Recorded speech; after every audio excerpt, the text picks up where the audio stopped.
চাঁপাইনবাবগঞ্জের সদর উপজেলায় উপজেলা প্রশাসনের সহায়তায় তথ্য ও যোগাযোগ প্রযুক্তি অধিদপ্তরের আওতাধীন হার পাওয়ার প্রকল্প প্রযুক্তির সহায়তায় নারীর ক্ষমতায়ন শীর্ষক প্রকল্পের অধীনে চলমান তৃতীয় পর্যায়ের আইটি সেবা প্রদানকারী ক্যাটাগরির 4টি ব্যাচের 80 জন নারী প্রশিক্ষণার্থীর মধ্যে ল্যাপটপ বিতরণ করা হয়েছে।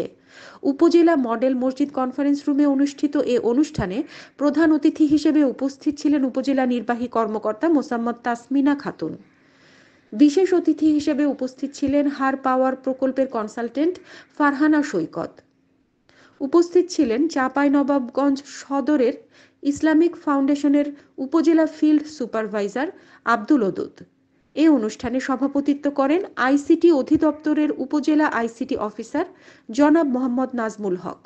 6 মাস ব্যাপী প্রশিক্ষণে ফ্রিল্যান্সিং বিষয়ে প্রশিক্ষণ দেয়া হয়। অনুষ্ঠানে প্রযুক্তি ব্যবহার করে বেকার নারীদের কর্মসংস্থান, ঘরে বসে ফ্রিল্যান্সিংয়ের সুযোগ সৃষ্টিতে উল্লেখযোগ্য ভূমিকা রাখবে বলে মন্তব্য করেন আগত অতিথিরা।